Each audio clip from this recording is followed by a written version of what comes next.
Mon nom est Sonia Taureau. Alors, j'ai 32 ans et je suis originaire de la Côte d'Ivoire, mais basée en Belgique.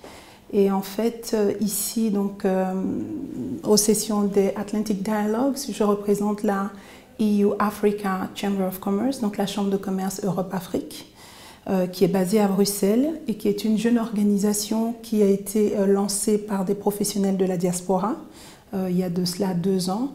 Et dont l'objectif principal est de défendre les intérêts du secteur privé africain à Bruxelles. Bruxelles qui est, je dirais, la seconde place d'influence dans le monde.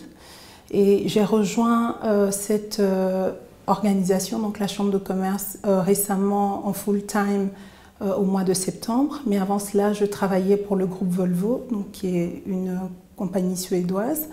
Et j'étais déjà impliquée dans tout ce qui est advocacy, donc influence auprès des institutions européennes.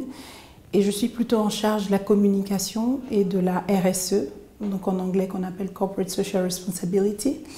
Et donc voilà, et ici je fais partie du programme Emerging Leaders, donc pour lequel j'ai soumis une application et j'ai été retenue pour participer à ce programme.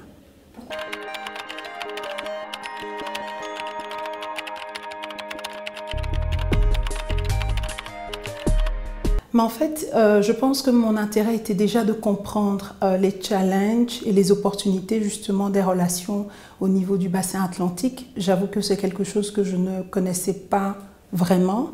Je connaissais bien sûr plutôt les relations au niveau des institutions européennes et tout ça, et également au niveau de l'Afrique. Mais ces relations-là, justement au niveau du bassin atlantique, étaient assez méconnues pour moi. Et donc il y avait vraiment cet intérêt d'en savoir plus. Et bien sûr, aussi un autre intérêt de rencontrer des acteurs pertinents, je veux dire, sur ces questions-là. Et également, dans le programme Emerging Leaders, des jeunes, je dirais, de mon âge, de ma génération. Donc voilà, donc il y avait vraiment cet aspect plutôt connaissance, je dirais, et l'aspect construire un réseau qui pourrait être intéressant, notamment pour les activités de la Chambre de commerce.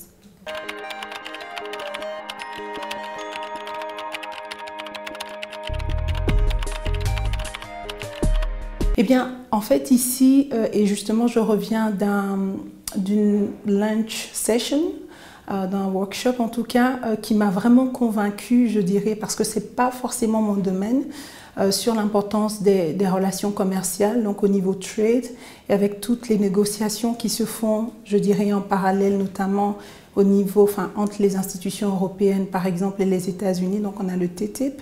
On a aussi, donc j'ai assisté à une session sur le Post-Bali Agenda. Et donc, j'ai vraiment, en tout cas, réalisé l'importance au niveau trade. Et je me dis, en retournant à Bruxelles, dans le travail que je fais au niveau de la Chambre de commerce, il y aura vraiment un accent qui sera mis particulièrement sur ces questions-là. Et par la suite, bien sûr, garder des relations avec certains acteurs qu'on a rencontrés ici. Donc, il y a des projets qui, justement, dans les rencontres aussi naissent. Et ça, c'est, je dirais, tout l'intérêt de ce genre de rencontres. Donc, voilà. Donc, on a déjà, je dirais, un agenda assez intéressant en ligne de mire. Et donc, voilà, ça, c'est un petit peu ce que je retire vraiment. Et c'est ce que j'ai par la suite.